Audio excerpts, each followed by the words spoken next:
Welcome to Queer News Tonight.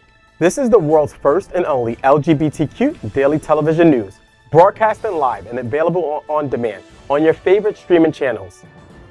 We are proud to announce that YouTube has recognized Queer News Tonight, certified by analytics company vidIQ, as the world's most popular LGBTQ streaming news show with more than 10 million views on the only daily live queer news show in the world.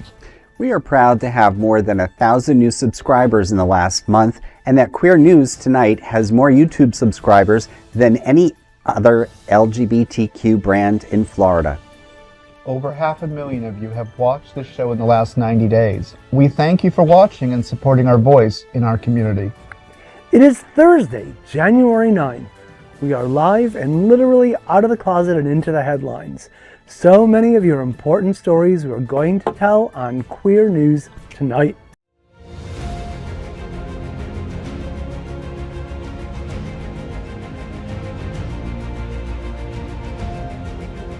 This is the world's first live daily LGBTQ evening news show, literally out of the closet and into the headlines on Queer News Tonight. Welcome to the world's most important LGBTQ evening news show. Hotspots Magazine, Happening Out Television Network, is a nonprofit 501c3 media company in the same model of PBS and NPR, but designed for the LGBTQ community. Our mission is to support the 11 pillars of our LGBT community.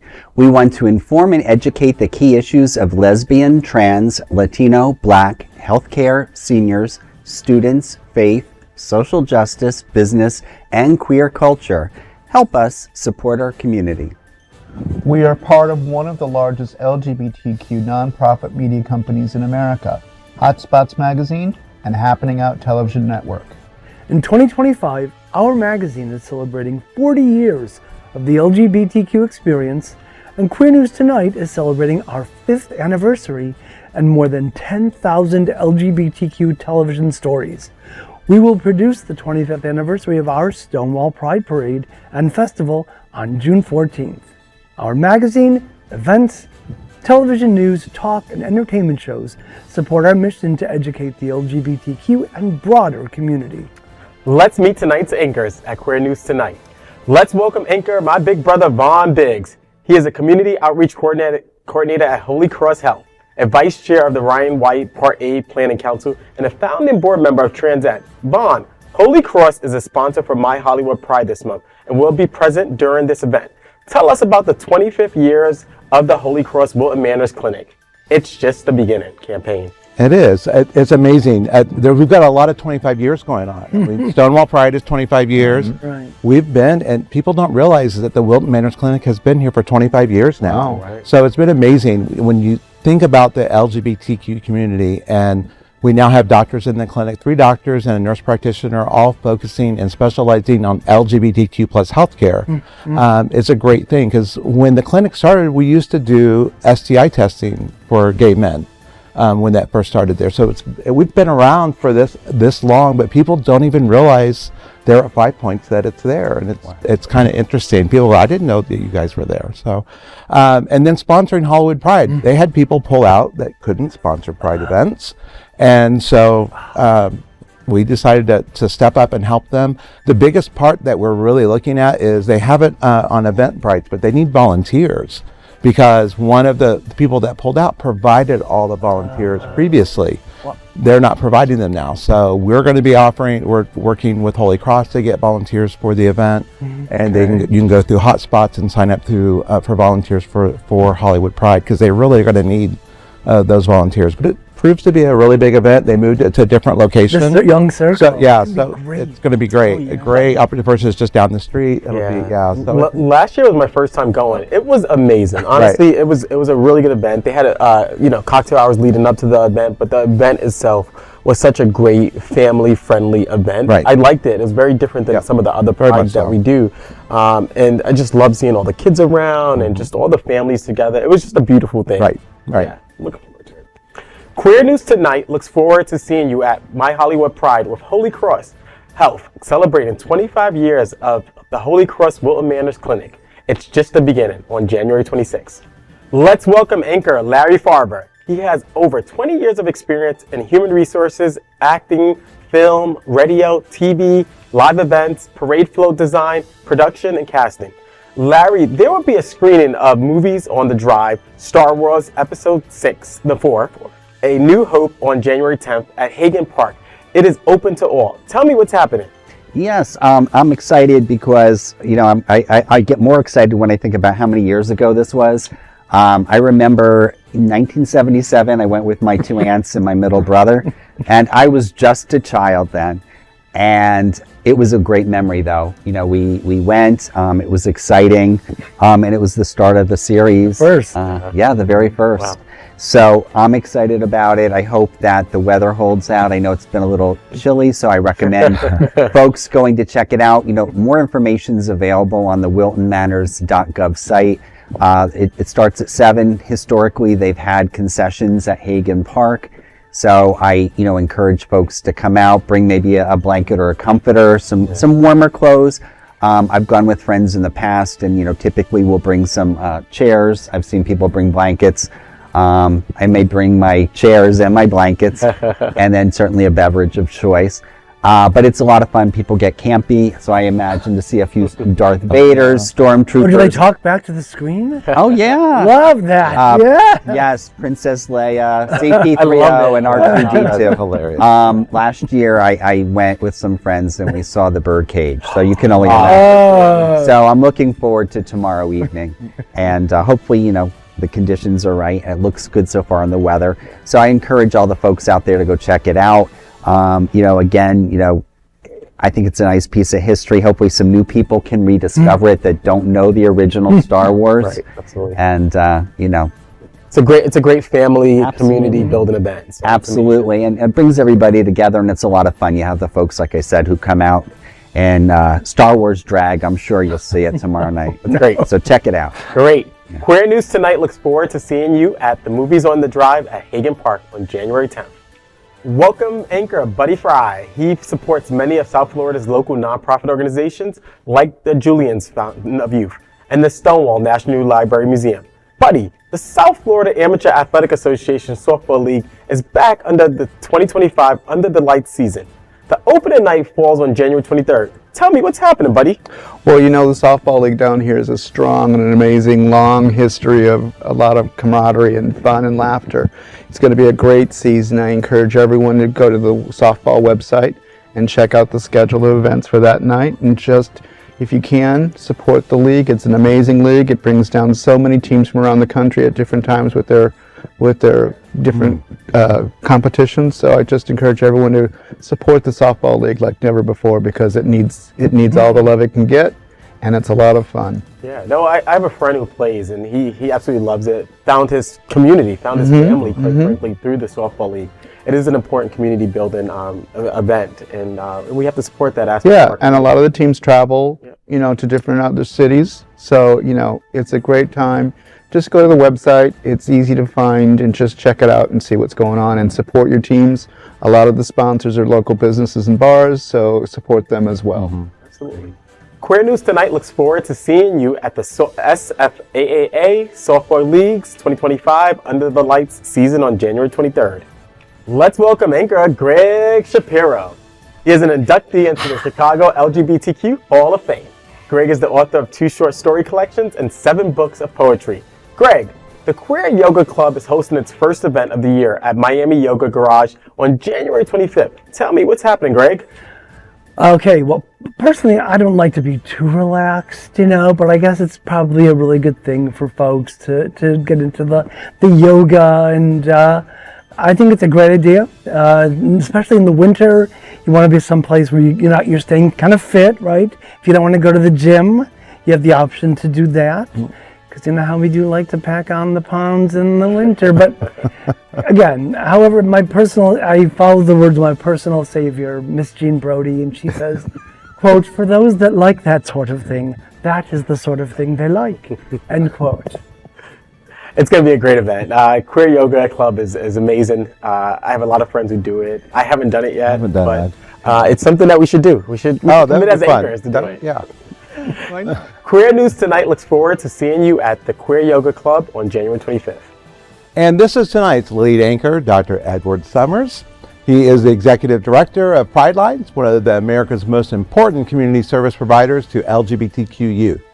Edward, Movies on the Drive, The Princess Bride will be played on February 14th at Hagen Park. Tell me, what's happening? Thanks, Vaughn. Thanks for that. So similar to a previous story, the Movies on the Park in Wilton Manor is such a great community building activity. And The Princess Bride, one of my son's favorite, one of my favorites, will be playing on the 14th on Valentine's Day. So very much looking forward to it. Visit wiltonmanors.gov to see more details about it, but it should be a pretty good event. That would be awesome. And hopefully the weather will be much warmer. Yes. And Carrie Elwes was so pretty back then. Yeah. Right? Back then.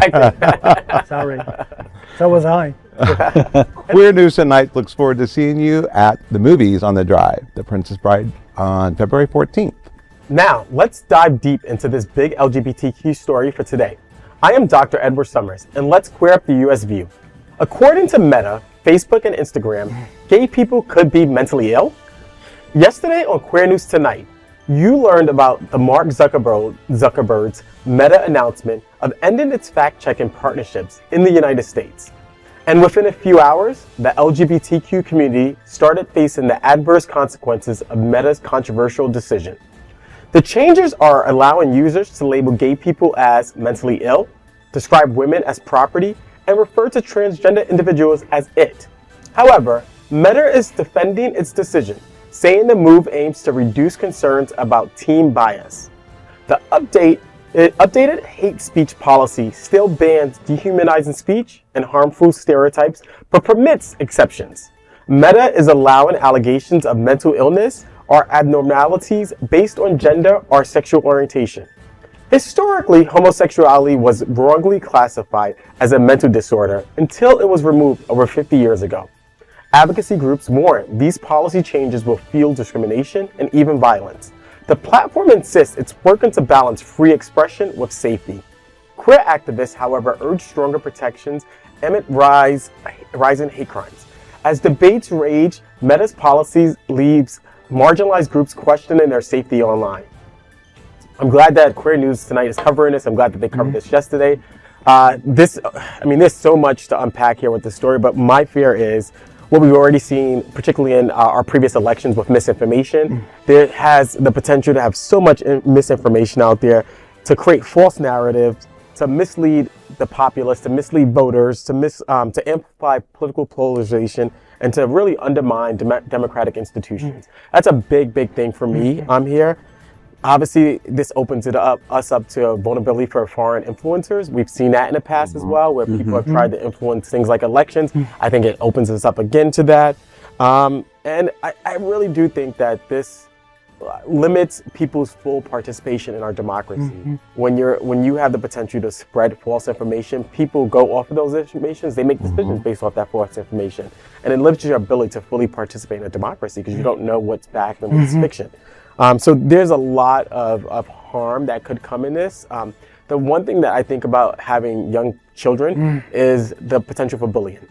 And we know, and we've seen previous studies where there are correlations between bullying and suicide or attempted suicide. And so I'm worried that this could have that potential. And we know kids can be tough, in terms of how they deal with each other, interact with each other. And I'm just worried and concerned about this policy shift from Meta and just kind of opening up and saying that they're trying to protect free expression while also safety. To me, it's just, this is this Trumpian way of thinking that, like, you know what, let's just open up and leave it open. Who cares? Right. Is the signal that I'm getting, quite frankly. Let's just lax our security measures and just let people go ham and say whatever they want to say. And I'm just really concerned about this. The last time Donald Trump was in office, and it hurts me to say that, we failed ourselves.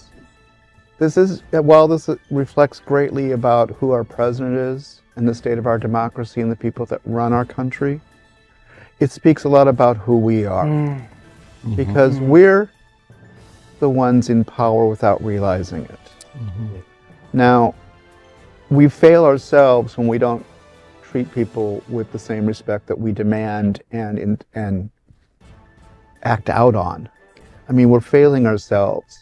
As part of the gay community, I've consistently on this show, whenever appropriate, stated that we need to have a come to Jesus meeting, and we need to have the choir in place and all the people sitting in those pews, not dressed to show off, not dressed to get attention, not dressed to do battle.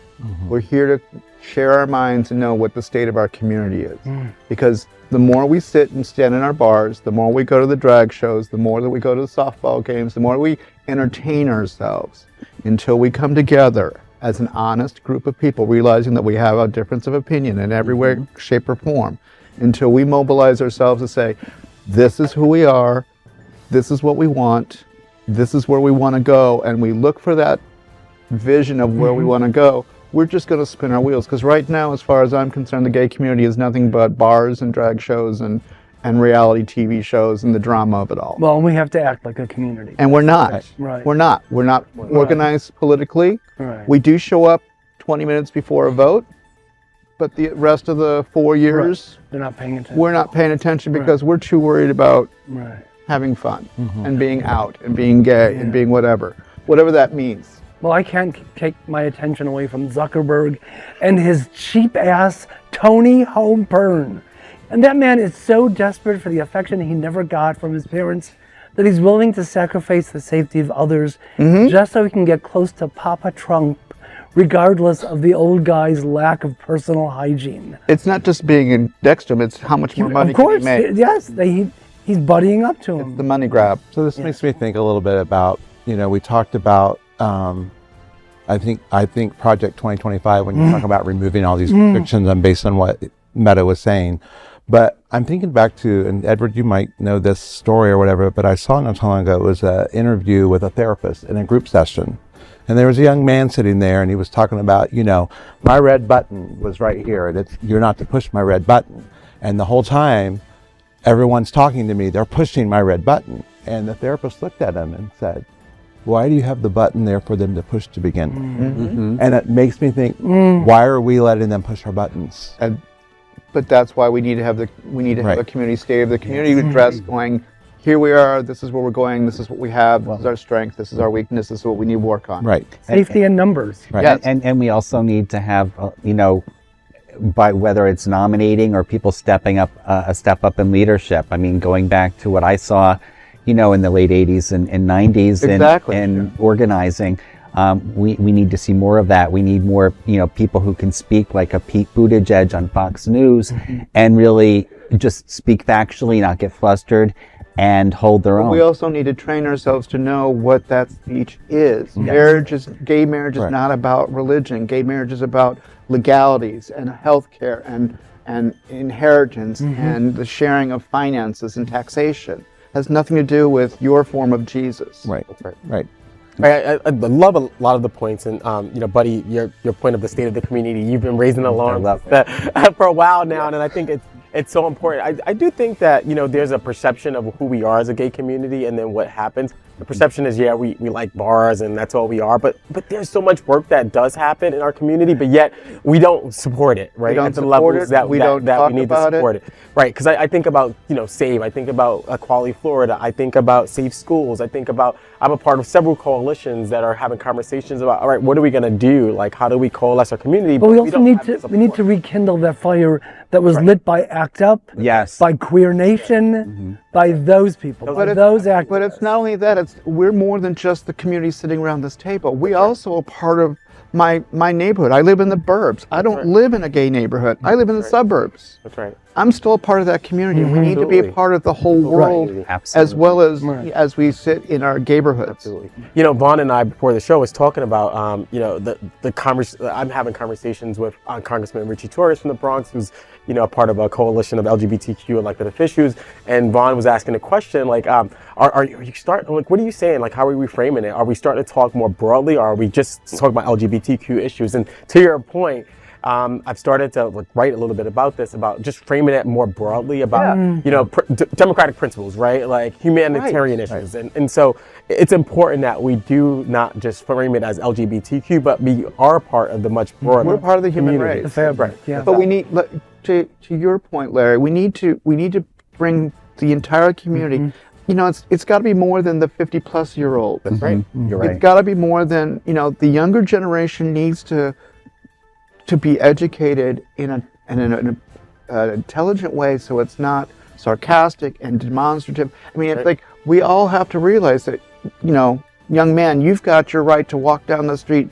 with your boyfriend's hand in the middle of a straight neighborhood and expect that no one's going to bother you because of what I The do. history. Right. Yeah, Or they don't know the people, history. people before Yes. me. So let's take it serious. Let's take Yes. ourselves seriously, And it's gotta- financially and politically. It's got to stop being the same people doing it. Exactly. That's what we do find. That's part of the problem. You have to But find that's the that new- reach Yeah, one, teach one. yeah. Let's start And that's teaching my them, like point. you said, right? We need to get the arena Yeah. full of people and say enough with, we want to have fun, but Jesus Christ, we have to work. That's work too. Yeah. Yeah. You I love this notion, and unfortunately, Kamala Harris used to say it in the campaign, but you are right, she's right. The power is with the people. It We is. the Yes. people, Yep. and that's what democracy is. The bedrock is we the people.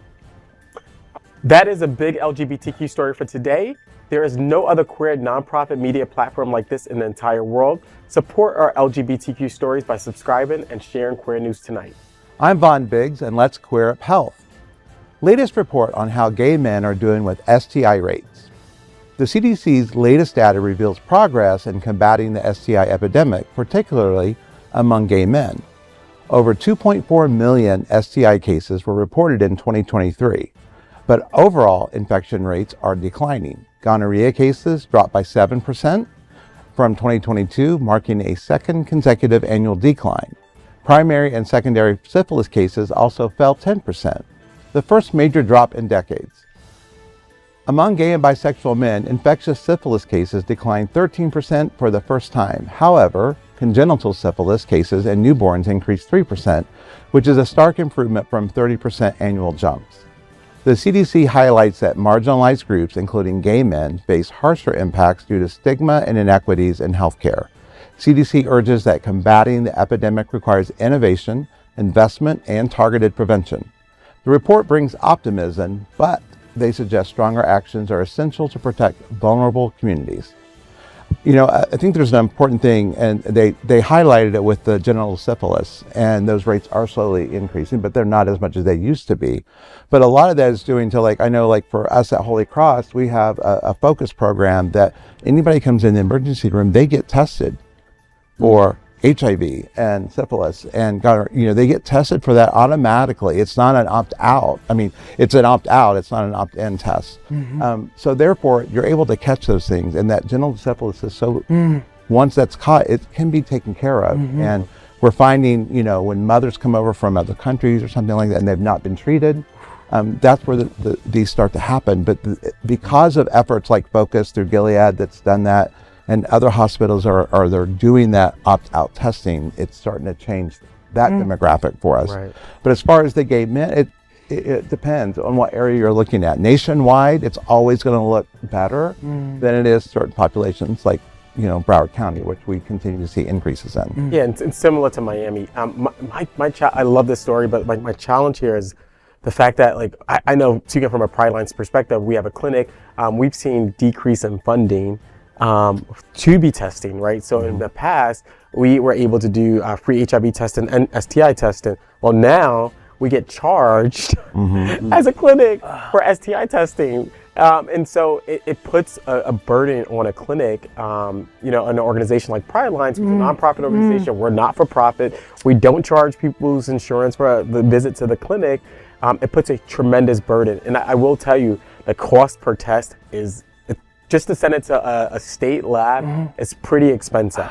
And so it brings us greater challenge for our community when we're trying to serve community, we're trying to stop the spread, we're trying to treat people, but we have these observative course. I've had to stop STI testing temporarily because of the cost. We are hoping to go back there in 2025 as we think about different revenue streams in the organization, because it is an important part of who we are as an organization and to serve our community and the local communities that we're in. I mean, we're in Liberty City, where we not only serve the LGBTQ plus community, but we serve the much broader community as well. And that community, quite frankly, the statistics are pretty horrible for HIV and STIs. And so we got to get back to that. But the challenge that some of us face is these costs that are associated with it. It's for a service that should be free, right? Because it's a public health epidemic. right? It's not about LGBT. It's about like making sure that we can protect the public. They're not free anymore. So it makes it really challenging for us. I have a question. Did these changes in cost increase during the last 4 years or This last year. this last year? So prior to 2024, we did it we were able to do it for free, send our samples to the state lab, and it was great. And then what recently happened is in September, I got a bill, and I'm like, no notification, no anything. I'm like, where is this from? So I just was like, maybe it's a mistake. October, I got another bill. Is it due to the Republican Party politics? Is it a state political situation? I really don't know at this point. I haven't been able to get a clear answer from the health department. So it's been a challenge getting a clear answer. It's very confusing. But no one's given me a straight answer about where this came from. But I quickly cited, I said, any changes in our agreement, you have to give me notification. I've gotten no notification. Just send a surprise. You can't just send me a bill from your lab without even notifying me. So I still haven't gotten a notification. So guess what? I still haven't paid my bill. Or even a notification about what you're spending. I don't even know. Like I just got a bill that says labs, $2,000. Labs, 17. And so there's not even like any identifying of what day it was. It just was very confusing. And so I think on a local level, our people are really good in Miami-Dade. And I think that they're just as complex and ask in Tallahassee, like what's happening here. It's gotta be a political change that we're not aware of yet. A straight, answer from Tallahassee. Right. Wow. But how else can we combat this, right? Well, but that's where organizations like your hospital and his Pride Lag clinic meet up and try and work on a program. Do you guys do rapids, like rapid blood Yes. tests, so you don't have to send it off? We do.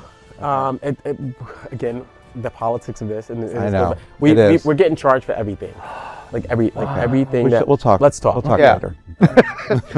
later. Challenging, but Yes. but nonetheless, the statistics and the story, the fact that it's going down for our community is a good one. Good news. Yes. That is a big LGBTQ story for today. There's no other queer nonprofit media platform like this in the entire world. Support our LGBTQ stories by subscribing and sharing Queer News Tonight. I'm Larry Farver, and let's queer up South Florida and Florida.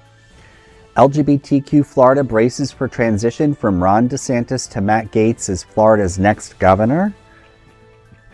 Fresh off a failed nomination for U.S. Attorney General and a scathing House ethics report, former Representative Matt Gaetz is considering a 2026 run for Florida governor. Gaetz confirmed to the Tampa Bay Times, saying, quote, "I'm starting to think about running for governor," end quote.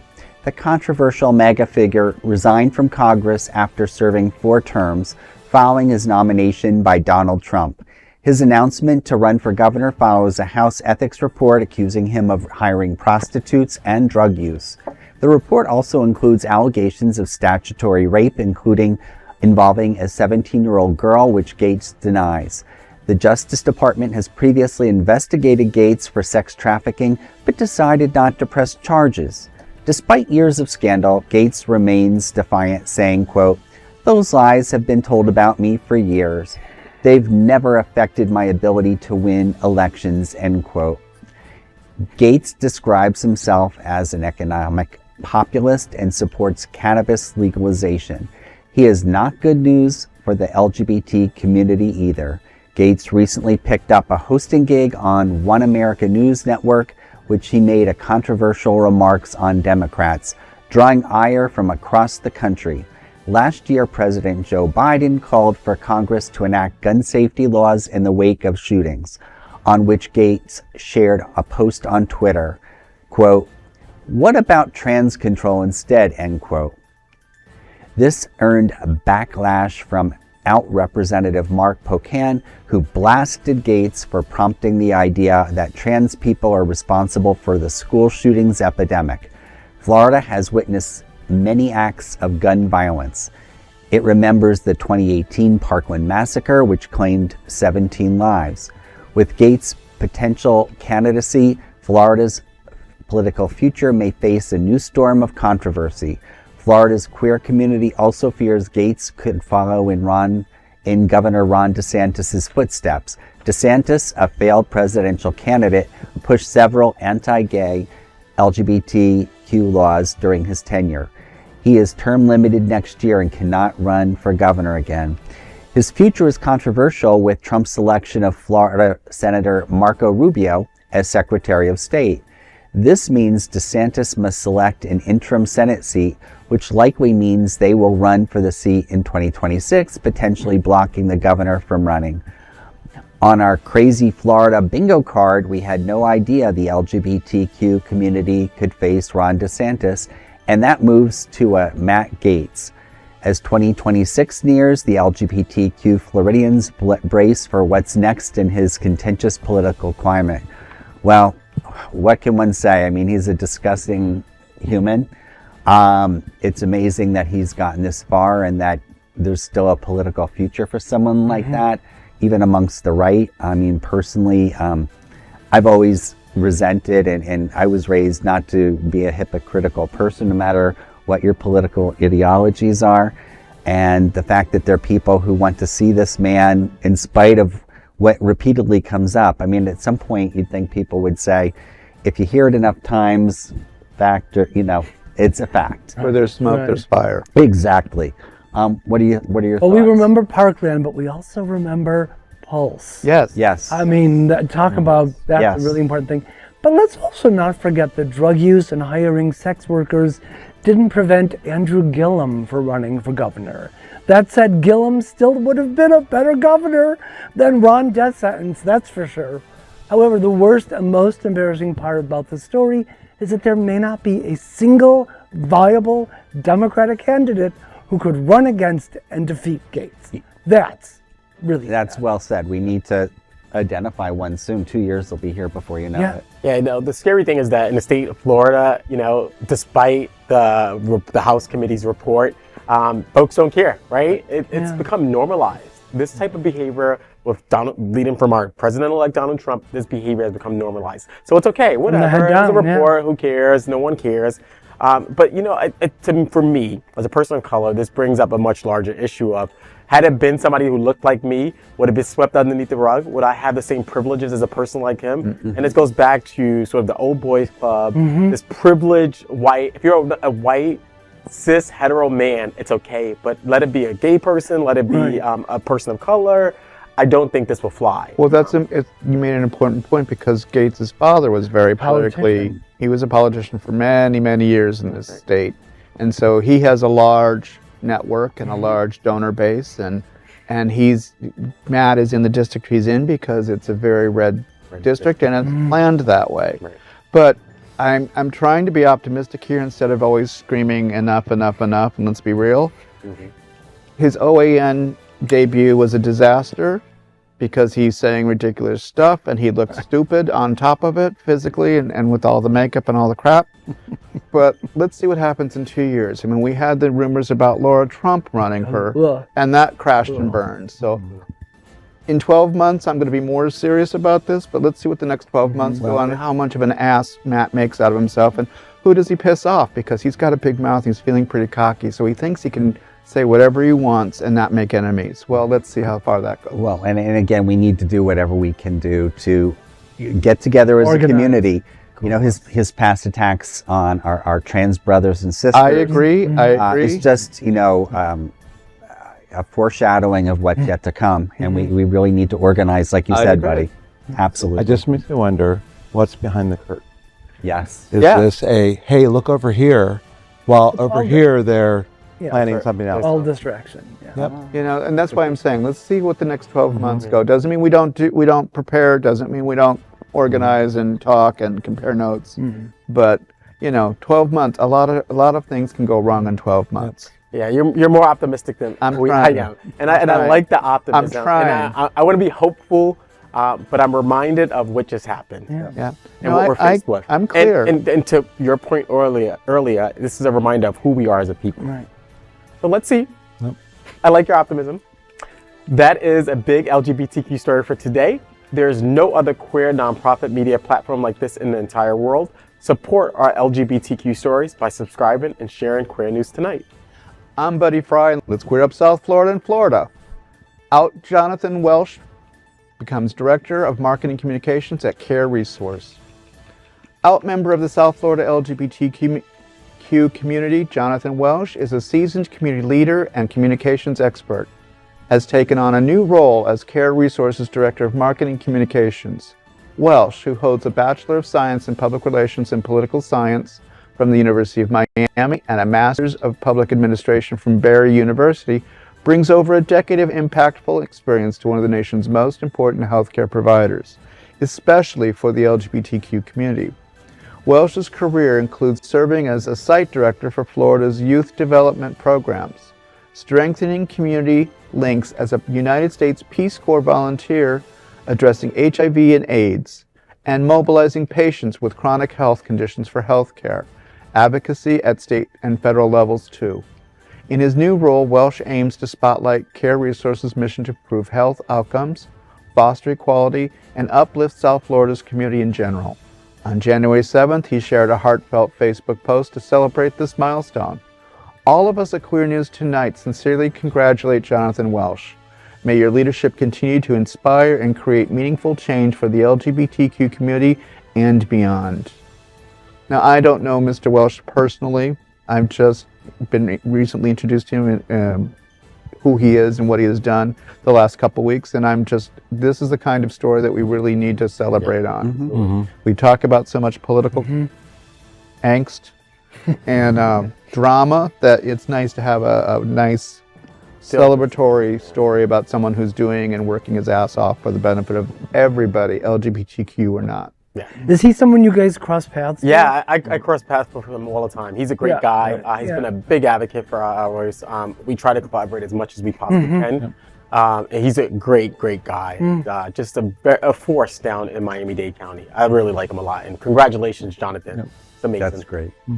That is a big LGBTQ story for today. There's no other queer nonprofit media platform like this in the entire world. Support our LGBTQ stories by subscribing and sharing Queer News Tonight. I'm Gregg Shapiro, and let's queer up drag culture. RuPaul's war of words against Drag Race winner Tyra after the Vivienne comments. RuPaul has reignited attention on Drag Race Season 2 by showing an old clip of herself fake-slapping Tyra Sanchez in an acting scene.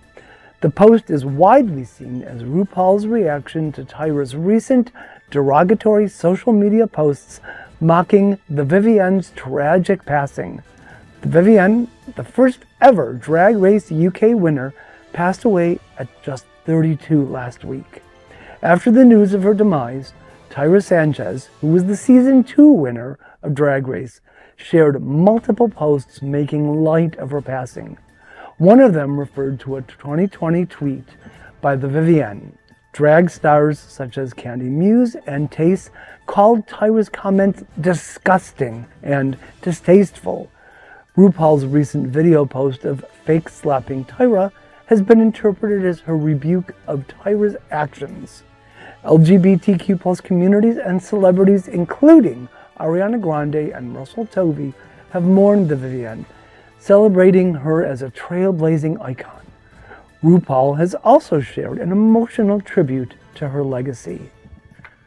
Well, first and foremost, may the Vivienne rest in peace, and shame, shame, shame on Tyra for such inappropriate behavior. But now I have an honest question, which may potentially indicate that I am too far out of the drag loop.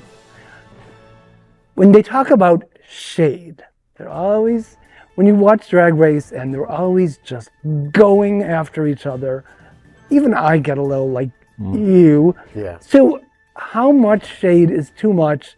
And when do you know that shade thrown has crossed the line? Or is this simply a case of don't speak ill of the dead? No, I think this is ridiculous because I'm like you. I'm not much of the drag world. I know enough to be dangerous. I know who the big.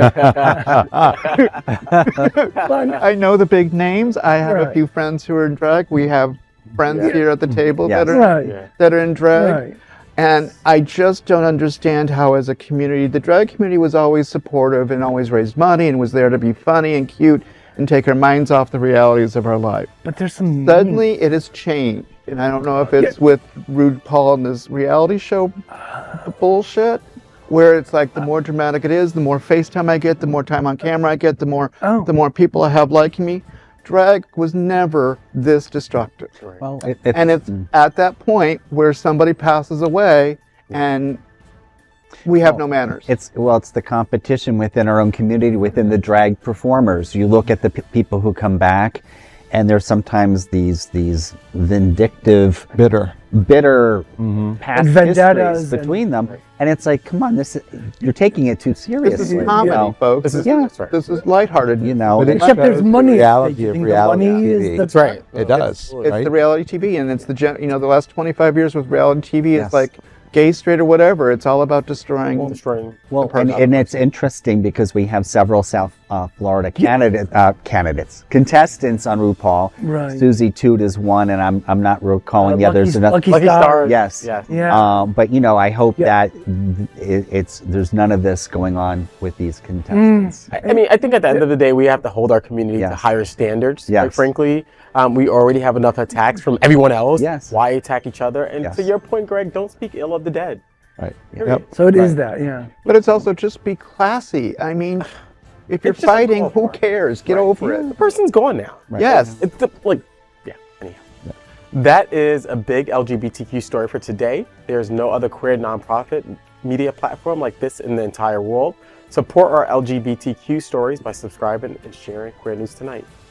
I'm Dr. Edward Summers, and let's queer up travel. Visit Lauderdale brings barbecue at the beach to Fort Lauderdale. Get ready for a finger-licking good time at the Visit Lauderdale Food and Wine Festival on Friday, January 17th. The festival heats up with barbecue at the beach, presented by Demismin and Dover at the stunning Las Salas Intercoastal Promenade Park. This annual celebration of barbecue promises mouthwatering flavors, refreshing drinks, and a breathtaking waterfront view at its new location. Tickets are $99, giving you access to a feast of smoky goodness and a festive atmosphere you won't want to miss. Whether you're a barbecue aficionado or just looking for a fabulous Friday night, this event is sure to bring the flavor. To get your tickets and more information, visit vlfoodwine.com. Seems like it's going to be a great event. I don't drink wine, but the food I'm sure is going to be amazing, and it's going to have great views. Bring on the barbecue. Bring on the barbecue, And on the right? beach, and on the beach. On a beach, it's going to be great. Well, I hope they have some vegetarian barbecue, some barbecue tofu or barbecue seitan. That's all. Satan? Seitan. Well, hopefully we'll see you all there. Yes. Visit Lauderdale, everyone under the sun.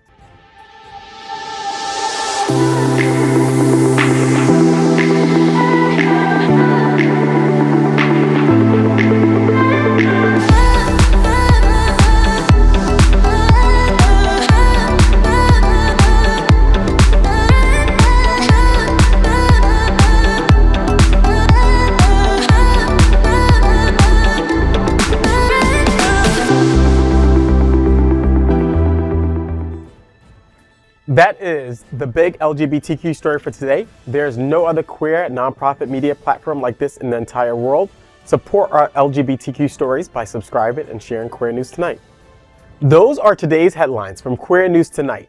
These anchors represent the best of LGBTQ and allied community, and we want to tell the stories of our queer community. If our community is important to you, share this news with your friends and family. Join the conversation on your favorite streaming platform. Queer News Tonight is the only live LGBTQ digital television show in the world that is out of the closet and into the headlines. We need your support. If our community is to grow and then to thrive, we must tell our stories and bring them to the attention of the broader world. This is the only place in the world that tells these types of LGBTQ stories in motion and sound. That is the passion of Hotspots Magazine, Happening Out Television Network, and Queer News Tonight. I'm your anchor, Dr. Edward Summers, and on behalf of these LGBTQ reporters, the anchors of Queer News Tonight, including Vaughn Biggs, Larry Farver, Buddy Frey, and Gregg Shapiro. We will see you daily at 8 p.m. To our LGBTQ world, we wish you love, generosity, bravery, while being transformative and queer. Good night. Good night. Good night.